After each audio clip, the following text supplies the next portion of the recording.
succession has been the epicenter of some of the biggest scandals in history.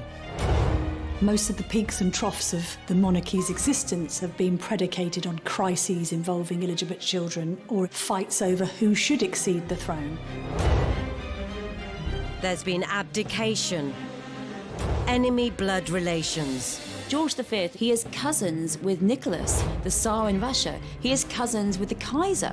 And teenage ascensions. Victoria would have had to have an enormous sense of strength to integrate those two parts. I'm now queen, and I'm coming into my own womanhood. That takes some doing. So as royal commentators dispel the myth of the monarchy. If you're a child in the royal family and you're hoping to grow up and go to an ordinary school, you can forget it. They ended up with the king doing the conga round the staterooms of Buckingham Palace. Experts will break down key archive from crucial moments in royal history. It was a fairy tale created by the Grimm brothers. Anybody entering the royal circles needs to come with their A game. So prepare to discover what actually happens when blue blood runs red. What have you been doing in here all day? This is The Royals Revealed.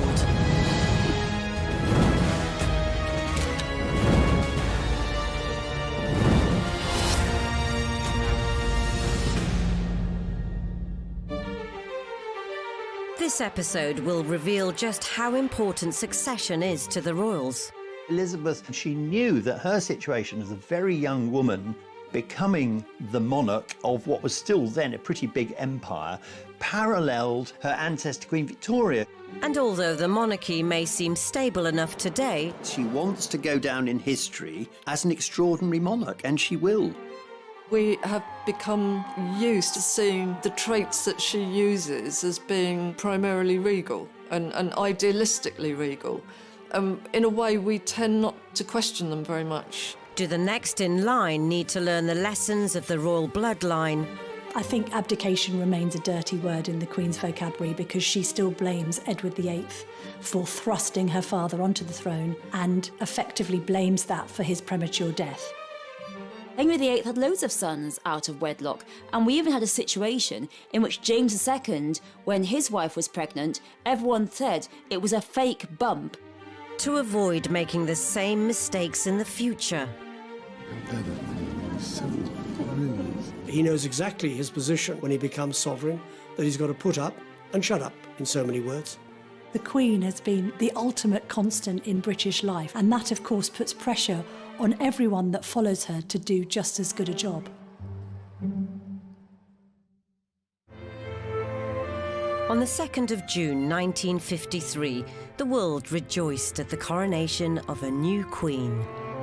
Coronation in 1953 was a tremendous morale booster. There were street parties up and down the country. There were beacons up and down the countries. Everywhere you looked, there was flags, there was bunting, there was happiness. People were happy because it was a terrific day.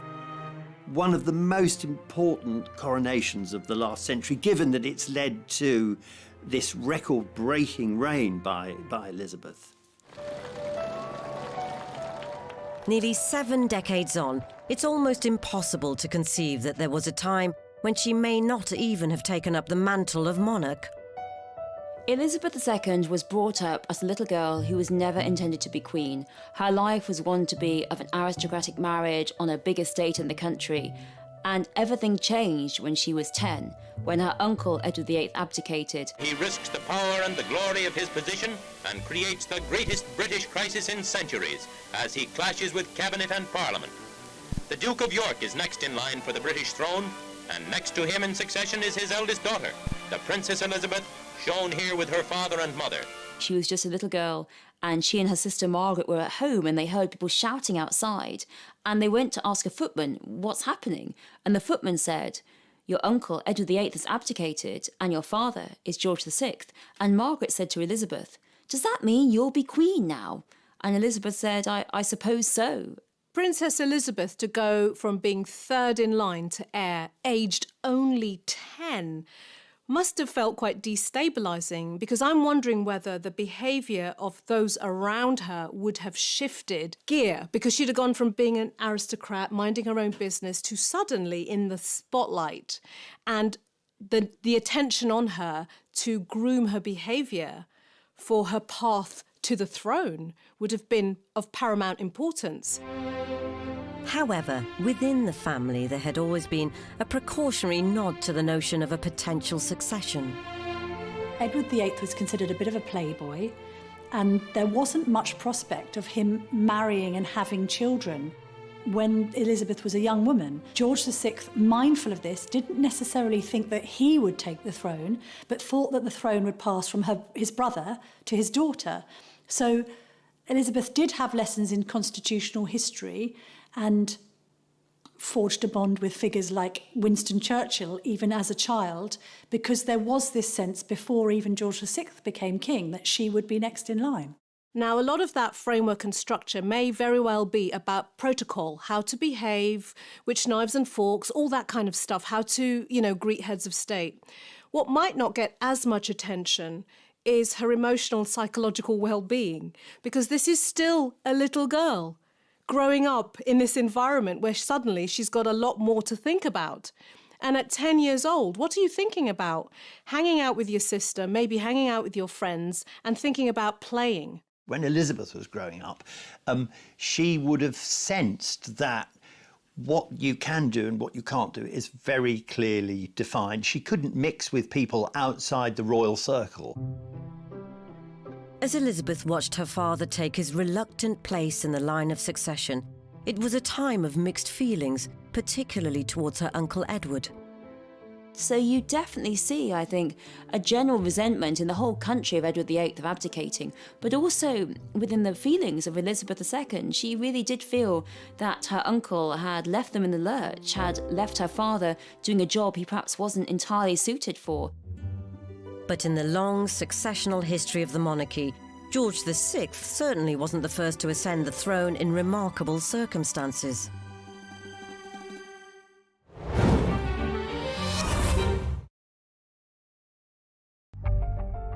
May 1937 marked a milestone in British constitutional history, as after the controversy of Edward VIII's abdication, a confused nation finally got back some stability with George VI's coronation. And his young daughter was now next in succession. There was a sense once he became king and he knew that Princess Elizabeth's destiny was to exceed the throne after him, that he decided to prepare her by sharing the contents of his red boxes of state papers and effectively co-opting her into his role as king so she would know what she was in for. So from Princess Elizabeth becoming heir at this point may not have been as daunting. The more daunting path was for her dad, who'd gone from being spare to now being heir. And he would have felt all those pressures. She may well have felt shielded and protected because her dad's in the spotlight, and she may have also felt, there's time on my side. I can just focus on growing up and waiting another 20, 30, 40 years before I have to, ascend to the throne. So for her, it would have been a very different journey at that particular point. However, as the king's health worsened, it didn't seem likely Elizabeth would get much time to prepare for her destiny. It's very difficult to believe that she wasn't aware that for the last 2 or 3 years of his life, that he could die at any time. He'd had one lung removed, he was a heavy smoker. I mean, he was very, very weak and ill. And I think also Elizabeth, she knew that her situation as a very young woman, becoming the monarch of what was still then a pretty big empire, paralleled her ancestor Queen Victoria, who became queen at a very young age and was remarkable in very quickly getting a grip on what was seen as, in Victorian times, an even more difficult task for a young woman. George passed away in 1952, and at just 25, Elizabeth became queen. Father's death was a tremendous shock. It would be a shock to anybody, to any child losing their dad or losing their mum. The shock of her father's death was trauma enough. Then Elizabeth had to step into becoming queen at the age of only 25. These are 2 monumental events in a person's life. And I cannot imagine what it must have been like to feel the pressure and the responsibility of taking on the crown. Decades later, the controversy surrounding her uncle hasn't been forgotten. I think abdication remains a dirty word in the Queen's vocabulary because she still blames Edward VIII for thrusting her father onto the throne and effectively blames that for his premature death. However, in a law dating back to the Norman conquest, if instead of a younger sister Margaret she'd had a brother, he would have taken the crown. Until 2013, you could have 6 royal daughters and they would all be deposed if number 7 child was a son, even if he was a baby. The Succession Act of 2013 effectively ends the sexist approach to monarchs taking the throne. It was enacted under the coalition with a view to the fact that the Duke and Duchess of Cambridge were going to start a family. Of course, in the end, it became irrelevant because Prince George was the firstborn son and therefore it hasn't been needed. He was briefly in the background, but not for long. George Alexander Louis, Prince of Cambridge and third in line to the throne, is now 3 months old and clearly growing fast. But had George been a daughter, I think the Cambridges particularly would have wanted to have insisted that that girl inherited the throne and wasn't superseded by a younger brother, because it just would have seemed, frankly, very Victorian to do so. If we crystal ball gaze and look ahead to 20 or 30 years' time, when George gets married, if he has a daughter first, then his daughter will be in line of succession, irrespective of whether a son came second. So it was a good move. The overdue modernisation doesn't end there. It wasn't that long ago, in fact, in recent memory, that the idea of a royal marrying a divorcee was seen as a no-no. And how far we've come. We know that from the marriage of Prince Harry to Meghan Markle, that it's perfectly acceptable for very senior members of the royal family to marry both divorcees, people of colour. The Queen is the first to admit she doesn't change, but she adapts to meet the needs of the 21st century. And the world has changed dramatically since she came to the throne in 1952. However, the monarchy is still far from adapting to all societal child-rearing trends. Convention dictates that so-called bastard children, to use the old-fashioned terminology, don't have equal right to those who have been conceived and born in wedlock. Now, that might seem extremely old hat and traditional, but it's the way it's happened for centuries. And in fact, most of the peaks and troughs of the monarchy's existence have been predicated on crises involving illegitimate children, or indeed fights over who should exceed the throne. Henry VIII had loads of sons out of wedlock, and we even had a situation in which James II, when his wife was pregnant, everyone said it was a fake bump and that the baby was snuck in a hot water bottle because she'd never have a real child inside the wedlock. So the British monarchy's big problem has been trying to have a child on the right side of the sheets.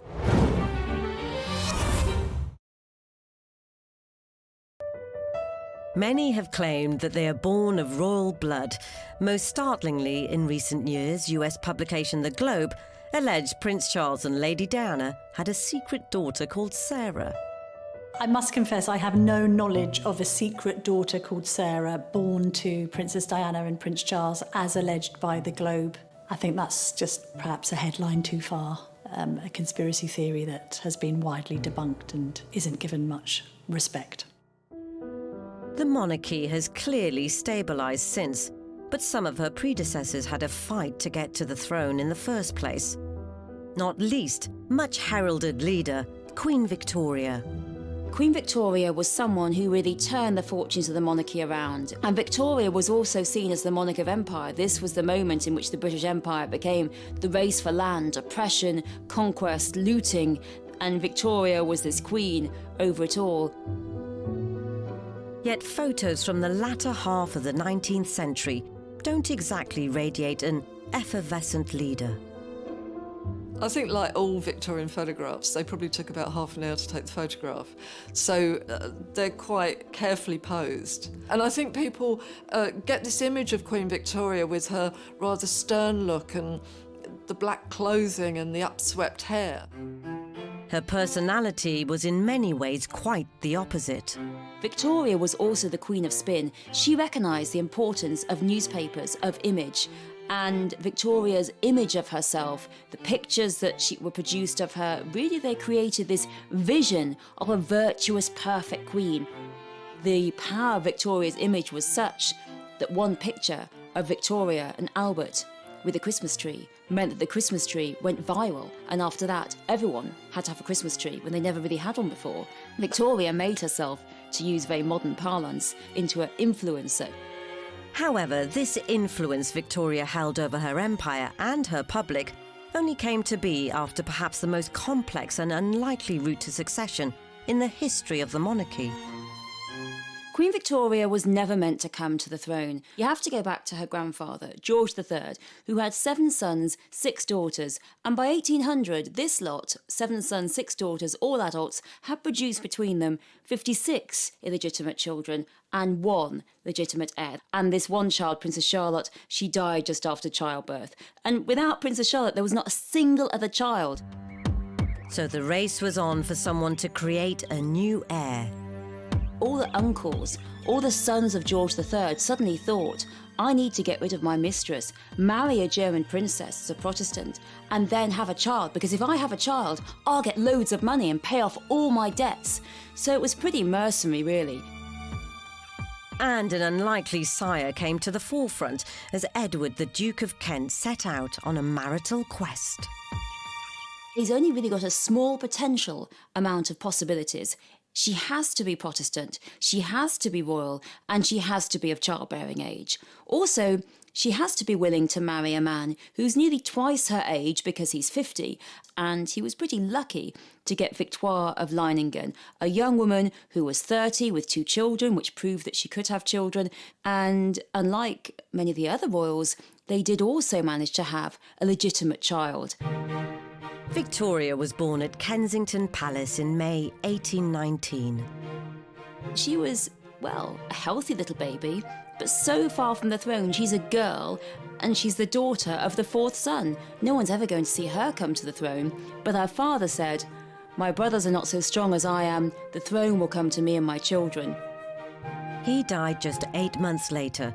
His father, George III, 6 days after that, meaning baby Victoria was 3rd in line to the throne. Before long, she'd be first.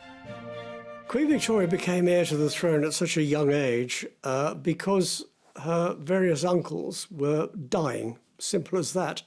She was living at Kensington Palace and she was informed that she was now Queen Victoria, and that's how she came to the throne at such a young age. George IV had been next to go, leaving brother number 3, now William IV, in power.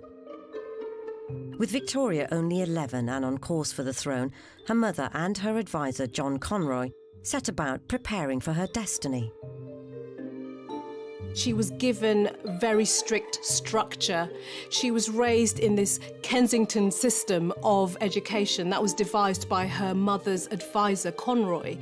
And that gave her limited access to other children. How she was educated was controlled. And interestingly, Victoria shared a bedroom with her mother until she was 18 years old. So think about that, very hyper-protected. But were the Guardian's eyes on a greater prize all along? What John Conroy and Victoria's mother wanted is for Victoria to come to the throne as a child so that they would be the power behind the throne. And so you have this incredible fight between mother and daughter about when Victoria comes to the throne. If you think about the relationship between Victoria and her mother, in today's terms, she'd be described as a helicopter mother. Very controlling, very overprotective, almost to the point of smothering. And from Victoria's point of view as a growing girl into a young woman, she probably felt like she couldn't breathe. And this kind of level of control can cause a real adversarial relationship between mother and daughter. So I wonder whether there was some kind of battle between the two of them going on. Battle for independence by Victoria and battle for control by the mother. This is how I want you to be moulded. Fortunately, Victoria had a high-powered ally. The king, William IV, he's on the throne and he's old and he's ill, but he hates Victoria's mother, and he wants the throne to go to his niece, to Victoria. That's it. So he says to his doctors, just wind me up, just keep me going. And Victoria's 18th birthday party, he's too ill to go, but it's a wonderful party. Victoria has a marvellous time. And guess what? Her mother storms off early because Victoria's 18th birthday means the end of all her mother's hopes of being power behind the throne. Having got his wish, William IV passed on weeks later, leaving the now considered adult Victoria to take the reins. This is an 18-year-old girl who's just coming into womanhood, finding her own voice, wanting to find her own identity separate to being the child of someone. And that's quite a conflicting position to find yourself in. So she would have had to have an enormous sort of sense of strength to integrate those two parts. I'm now queen and I'm coming into my own womanhood, and combine them together. That takes some doing. And there was such an avalanche of enthusiasm for her. Even though she was 18, even though she was female in a sexist time, people thought anything has to be better than those awful, awful old uncles. Victoria was crowned in 1838, and having latterly married Prince Albert of Germanic aristocracy, wasted little time in creating her own successional line. She was a very sexual woman. I mean, it's almost as though she was chasing Albert around the palace at some times, trying to get a conjugal right. And he was making excuses to sort of, no, I need a rest, and keeping away from it. If you look back through history, you've got Prince Albert, you've got other consorts, but they've probably been known for their breeding potential. Victoria's first child is Princess Vicky, and really within 3 months of Princess Vicky's birth, Victoria is pregnant again. They have the heir, the future Edward VII, he's number 2, and then they keep going. And of course this is because, for one great reason, that big families are power.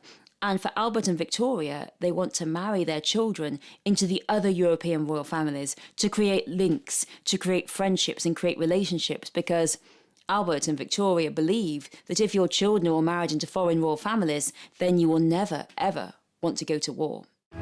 Queen Victoria had unknowingly set the stage for colossal successional damage that would have disastrous consequences for the British royal family. Victoria had a high-powered ally. The king, William IV, he's on the throne, and he's old and he's ill, but he hates Victoria's mother, and he wants the throne to go to his niece, to Victoria. That's it. So he says to his doctors, just wind me up, just keep me going. And Victoria's 18th birthday party, he's too ill to go, but it's a wonderful party. Victoria has a marvellous time, and guess what? Her mother storms off early because Victoria's 18th birthday means the end of all her mother's hopes of being power behind the throne. Having got his wish, William IV passed on weeks later, leaving the now considered adult Victoria to take the reins. This is an 18-year-old girl who's just coming into womanhood, finding her own voice, wanting to find her own identity separate to being the child of someone. And that's quite a conflicting position to find yourself in. So she would have had to have an enormous sort of sense of strength to integrate those two parts. I'm now queen and I'm coming into my own womanhood, and combine them together. That takes some doing. And there was such an avalanche of enthusiasm for her. Even though she was 18, even though she was female in a sexist time, people thought anything has to be better than those awful, awful old uncles. Victoria was crowned in 1838, and having latterly married Prince Albert of Germanic aristocracy, wasted little time in creating her own successional line. She was a very sexual woman. I mean, it's almost as though she was chasing Albert around the palace at some times, trying to get a conjugal right. And he was making excuses to sort of, no, I need a rest, and keeping away from it. If you look back through history, you've got Prince Albert, you've got other consorts, but they've probably been known for their breeding potential. Victoria's first child is Princess Vicky, and really within 3 months of Princess Vicky's birth, Victoria is pregnant again. They have the heir, the future Edward VII, he's number 2, and then they keep going. And of course, this is because, for one great reason, that big families are power. And for Albert and Victoria, they want to marry their children into the other European royal families to create links, to create friendships and create relationships, because Albert and Victoria believe that if your children are all married into foreign royal families, then you will never, ever want to go to war. Queen Victoria had unknowingly set the stage for colossal successional damage that would have disastrous consequences for the British royal family.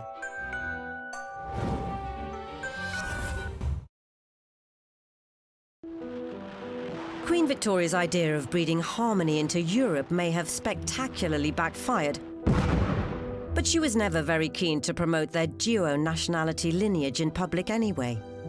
Victoria and Albert are very clear to say that they're a British family, that they only speak English at home, that they have nothing to do with Germany. It's just Albert was from there. But Albert does speak German to the children, and you might say it's quite a good idea. After all, in his view, they will all end up married to Germans, so they might as well learn how to speak to their future spouses. And the royal family is really quite a German one at heart, even though in public show it's always very English. Victoria's 9 children gave her an astonishing 42 grandchildren as she set about a complicated scheme of continent-wide bloodlines.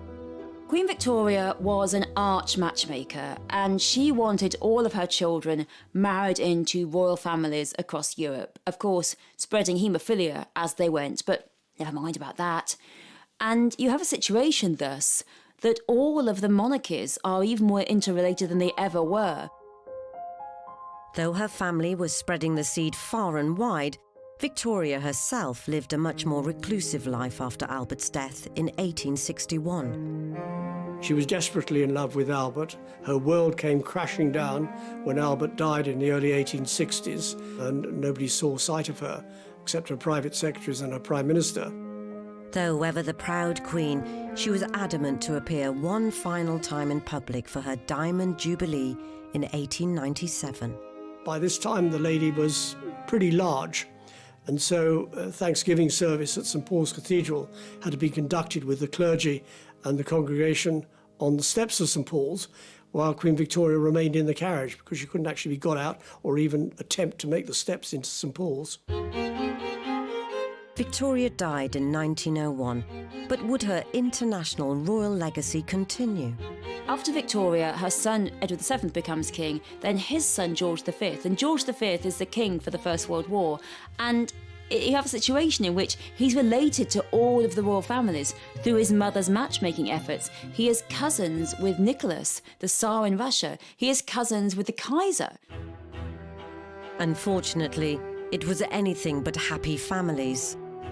It actually accelerates and intensifies the possibility of war because all these monarchies are related, and all of them are saying not just why has Britain got so much, they're also saying why has our relation got so much. By 1917, the line of royal succession saw Queen Victoria's grandson, George V, now 7 years into his reign, with the world at war. Often during his many tours at the front, His Majesty went up into the danger zone and saw the field artillery at work. King George V and Queen Mary actually started the walkabouts. They went to hospitals, they met the common men and common women, people who were fighting on the front line, people who were injured, people who were recuperating in hospital. They were the king and queen of the people. Despite George's constant shows of support for his troops, there was another war raging back home, a direct result of Queen Victoria's mission to create royal allegiances all over Europe. The outbreak of World War I meant that many Germans living in this country had been seen as really the most marvellous people to have here. Overnight went to enemies, and overnight were hated and lost their jobs. And you actually see incidents in the early days of World War I in which the royal family are actually reported as spies. There was one in which there were said to be suspicious lights coming out of Windsor Castle, which was signalling, apparently, to German U-boats. Now, the police investigated and found it was just the vicar driving home from Windsor Castle, but still there was this appetite, this obsession, this anti-German suspicion, this febrile terror of Germans all across the country. Remarkably, George had visited Germany as recently as 1913 to spend time with their leader, Kaiser Wilhelm II, who also just so happened to be his cousin. The final straw came in June 1917, when an airstrike killed over 100 Londoners, and it was revealed the plane was called a Gotha. The surname Saxe-Coburg-Gotha came from Albert, because Victoria married Albert and took his surname. And so that meant that the royal family's surname was Saxe-Coburg-Gotha. When your king's got the same name, on the one hand, you've got a plane shooting up anything and everything because it perceives the British and Empire forces as the enemy, and it was felt highly inappropriate. Lord Stamfordham, who is the King's private secretary, was very good at judging the mood of the people and didn't so much suggest to the King, said to the King, the name has to be changed. Various names are talked about, usually parts of the country. They're debated, should it be Buckingham, could it be Oxford?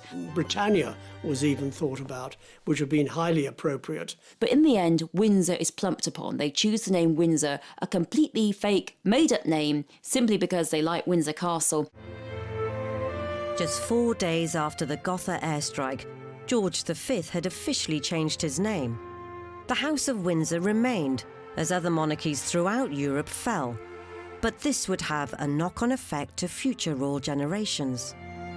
With the royal houses of Europe having been largely wiped out after the First World War, the number of possible suitors for Elizabeth and indeed Margaret was greatly reduced, because this was a time when royal princesses were expected to marry princes. This is not the modern era where it was possible to marry someone like Meghan Markle or Kate Middleton. Fortunately, Elizabeth found her Greek prince and duly ascended the throne, and she has made the role of monarch her own. I think we think she's perfect for the job of Queen because we've only seen the Queen being Queen. So that's what the job looks like. And in a way, we have become used and programmed to a certain extent as to seeing the traits that she uses as being primarily regal and idealistically regal. In a way, we tend not to question them very much. Even in her 90s, the Queen shows no signs of stepping down. The Queen is a deeply religious woman who swore her coronation oath before God and would do nothing to end that vow. So while she is of sound mind and body, she will continue to be Queen. I think she feels she's almost living in a sort of an heroic age. She wants to go down in history as an extraordinary monarch, and she will. However, one day the inevitable must happen. I think that we underestimate the destabilising effect the Queen's death will have on the nation. There isn't anybody on earth now that doesn't remember either a Princess Elizabeth or a Queen on the throne. That continuity and stability that the Queen has provided has brought great comfort to not only people in the UK but across the world. Plans have already been made for the Queen's funeral, though only a select few can know what they entail. Journalists are privy to the plans, but we're not allowed or authorised to discuss them in public, out of respect to the monarch, but also because we've been given the plans off the record in order to prepare from a broadcasting and media point of view for what will happen. All the royal deaths are very stringently planned for, or the funerals are very stringently planned for, with codings, with setups, and in fact that was the case for Diana's funeral, that it was based on the plan for the Queen Mother's funeral, because of course they hadn't planned for Diana's funeral. They had no idea that she died so young. What we do know is that on D+1, the day after the Queen's death, Charles will be proclaimed successor. Here we saw Prince Charles riding alone immediately behind the state coach carrying his parents, an upright figure riding quietly without flamboyance. Charles will be automatically king, but there will be a proclamation read from St James's Palace and from other parts of the country proclaiming him to be king, sovereign, defender of the faith, and then it will be formalised at his coronation. What form the coronation takes, that remains to be seen. There's also speculation around whether he'll actually be Charles III. Given what happened to one of his predecessors, Charles I, who had his head disconnected from his shoulders in 1649, having interfered with Parliament. It's a very difficult choice. I suppose there may have been a tendency towards adopting his grandfather's name, George, but then we've got another King George coming down the line, so that might be difficult. Yes, Albert has been mentioned. He could choose another name, but that might be odd because as the longest-serving heir apparent in history, we all know Prince Charles, and therefore King Charles seems the most natural progression. But will the succession be an easy transition? We know that Prince Charles isn't as popular as his mother, and that he has enormous shoes to fill because of the unwavering way in which she has reigned for the last nearly 70 years. So it's going to prove challenging. He'll be a good king because he's had a long time waiting for it. He knows exactly what's going on in the United Kingdom. He knows exactly what's going on globally. He knows he's been to practically every Commonwealth country. He's well tutored. He's probably the best prepared sovereign that we've ever had. However, some incidents during the long wait have raised questions over his kingly credentials. There was the annual holiday of when they went skiing at Clusters. They had a deal with the press and everybody knew it, and we come out and we have a photograph taken and the press ask a few questions, and then after that you'll leave us alone. It's not a big deal really. These are the ones that the royals feed off for their popularity, and one of them happens to be Nicholas Witchell, who has put in a lot of very sterling royal duty doing that. Charles then turns around and does the worst ventriloquist act in the world with his microphone on and starts being rude about Nicholas Witchell. I can't bear that. He's so brilliant. He started being the son, and his sons were more like the father. His candid aside to his sons really shows what's going on internally. And we're given a little window into that kind of frustration, irritation. And I think he would have been horrified if he'd recognised in that moment that the whole world could hear what he was really thinking. And at that moment, you just want to say to Charles, inside voice, inside voice. I don't think that's the kind of side to the royals that we should be seeing. We probably know that it's there, but it puts them in the worst light. The minute their backs are turned and the smiles turn off, they're slagging everybody off and talking about... It was almost like that little man, you know, it's like that wasn't another human being, really. And I think that was a very dangerous thing to do. Charles has also been accused of meddling in politics with the so-called Black Spider memos, to where he aired his views to ministers on environmental and economic matters. As heir apparent, you would expect him to wing off letters to ministers. You'd expect him to criticise. Nothing government does is perfect. And if he can criticise and get some answers and get some response from them, what is better than doing nothing about it? It actually shows the man for what he is, passionate about the country. There is this sense all the time that you have duty comes first, always duty first. And your own life, your personal life, either has to be sort of hidden away or it has to be looked at by the general public and judged. You've got to be accountable because you're being paid by the taxpayer, and you've got this extraordinary, unique position of responsibility. And he's made very clear in a documentary he made last year, turning 70, that he knows exactly his position when he becomes sovereign, that he's got to put up and shut up, in so many words. Charles has had his fair share of controversy. But is there another successional option waiting in the wings? Not even necessarily the one the public might expect. Long wait have raised questions over his kingly credentials. There was the annual holiday of when they went skiing at Clusters. They had a deal with the press and everybody knew it, and we come out and we have a photograph taken and the press ask a few questions, and then after that you'll leave us alone. It's not a big deal really. These are the ones that the royals feed off for their popularity, and one of them happens to be Nicholas Witchell, who has put in a lot of very sterling royal duty doing that. Charles then turns around and does the worst ventriloquist act in the world with his microphone on and starts being rude about Nicholas Witchell.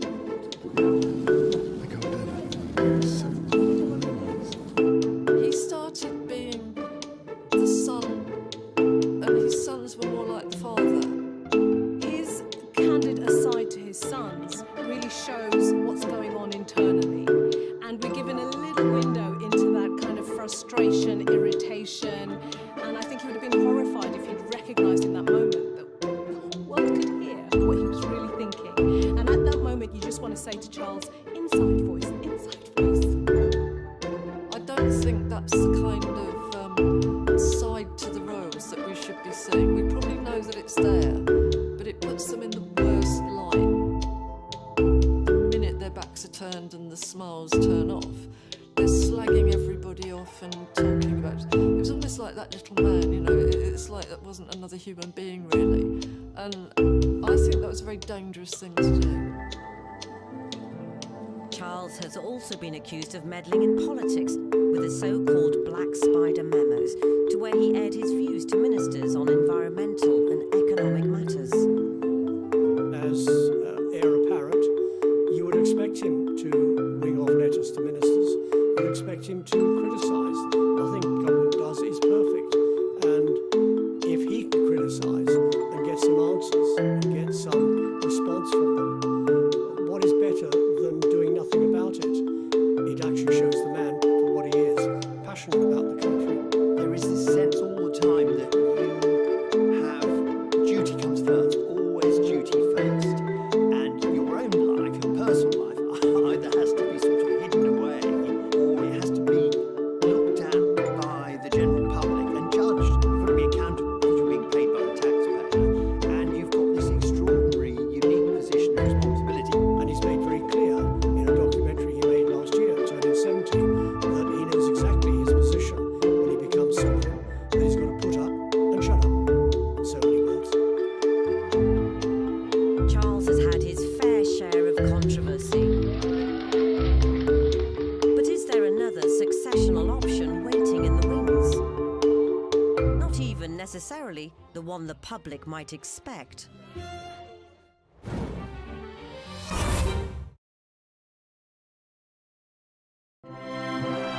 During any reign in the long history of the monarchy, there's always been debate regarding succession. And in 2019, a survey claimed nearly half of the British public want Prince William to be the next king, not Prince Charles. But is he made of the right stuff? William has been born and grown up with a burden of responsibility on his shoulders and a set path he needs to follow, which he can't really deviate from, and I think that's quite restrictive. I think there used to be a bit of jokes between him and his younger brother, with Harry sort of saying that he was able to get away with what he wanted because he never had to be king. The only thing that I would think would be that maybe William hasn't been tested in so many situations. He hasn't had a crisis in his life yet in terms of making a mistake and being able to be resilient or being unpopular or anything like that. So that's slightly untested, whereas I think Charles has been through an absolute minefield. It has been quite a bumpy ride for the monarchy, certainly throughout this reign. And William knows about the bumpy ride. He knows what he's got to do, and he knows he's got to steer a straight course, and he will aim to do that. William certainly shares a strong bond with his grandmother. They're both quite shy and introverted, both quite dedicated to duty. There's a sense of both fun and seriousness about them, which makes them a little bit of a contradiction. I think on one hand it's a relationship between granny and grandson, and On another, it's a relationship between two different and significant generations of royalty.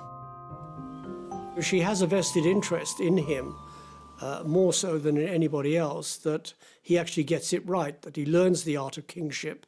He's learning it from his father, but he can learn it from wise counsel, from his grandmother. And she's doing a lot to help him along the way. If he's not sure about anything, he knows that he can always go to his grandmother. William's rarely put a foot wrong on his journey to the throne, but there's the odd exception. There was a moment where the Queen appeared to admonish Prince William for crouching down and talking to Prince George at Trooping the Colour, marking her 90th birthday. I think this sense that you shouldn't be crouching down on balconies or instructing children to do anything, they should just be well behaved. I think you can see a reflection of that generational change going on, that when William was speaking to his son on the balcony at Buckingham Palace, he was absolutely doing the right thing because he was breeding the next generation of royals. But as far as the Queen saw, no, that's the wrong thing to do because you should be standing up here and doing your duty. William's regal rebuke may have seemed innocuous, but shows how educating the future king hasn't been taken lightly. The Queen has been the ultimate constant in British life. She has been this beacon of stability and continuity, and that, of course, puts pressure on everyone that follows her to do just as good a job. As he gets older, there's signs of another strong female influence on William's life. I think the Spencer legacy, and particularly the Diana Spencer legacy, it's emerging as William gets older. I love the way that it's been like seeds that are now growing and showing the best side of William. He's clearly got the Windsor genes insofar as a lot of his royal behaviour and his sense of duty, but I think there's almost an even bluer blood in there because of the aristocracy of the Spencers and the way that Diana translated that to modernise the royal family. Yet, in a family of famously strong-willed females dating right back to Queen Victoria, would another actually be the best successor? I think Anne has carved out a very definite role for herself, and I think, like her mother, she has put duty very much in the spotlight. You know, she rolls her sleeves up and she gets stuff done.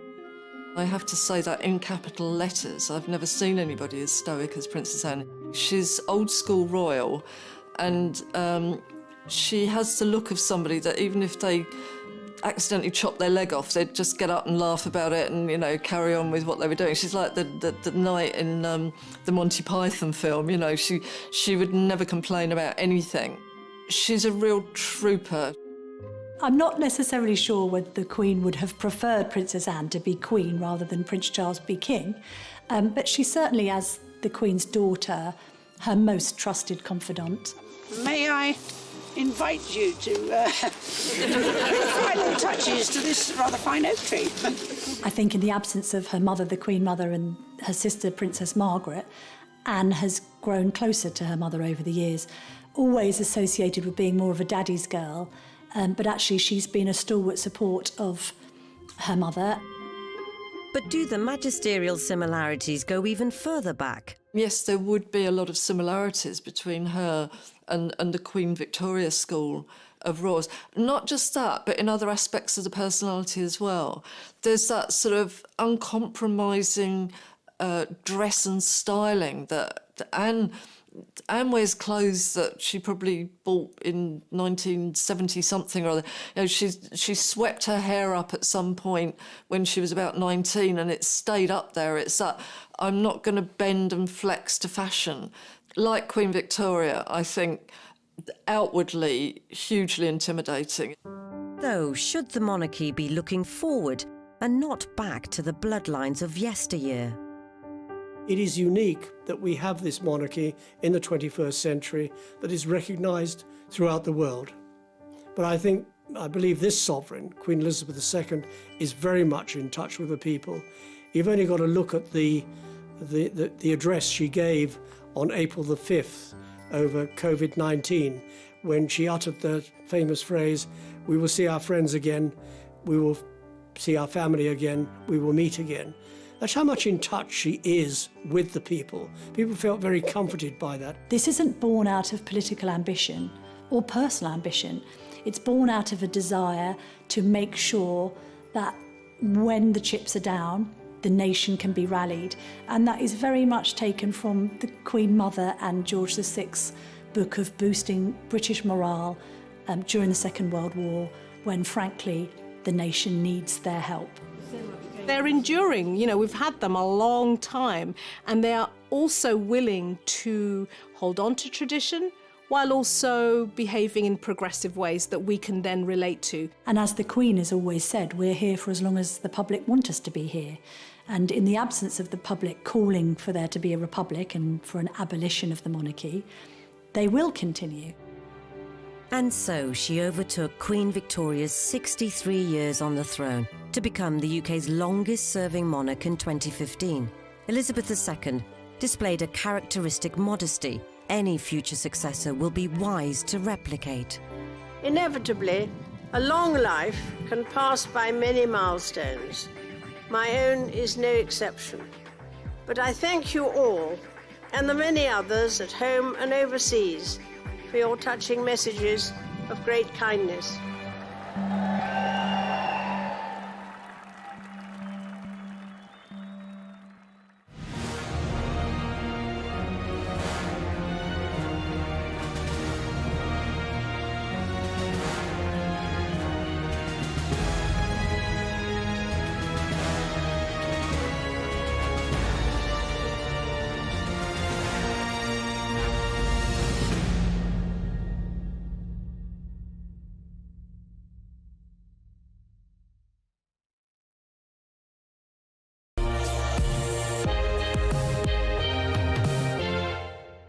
In 1953, the world rejoiced at the coronation of a new queen. Coronation in 1953 was a tremendous morale booster. There were street parties up and down the country. There were beacons up and down the countries. Everywhere you looked, there was flags, there was bunting, there was happiness. People were happy because it was a terrific day. One of the most important coronations of the last century, given that it's led to this record-breaking reign by Elizabeth. Nearly 7 decades on, it's almost impossible to conceive that there was a time when she may not even have taken up the mantle of monarch. Elizabeth II was brought up as a little girl who was never intended to be queen. Her life was one to be of an aristocratic marriage on a big estate in the country. And everything changed when she was 10, when her uncle Edward VIII abdicated. He risks the power and the glory of his position and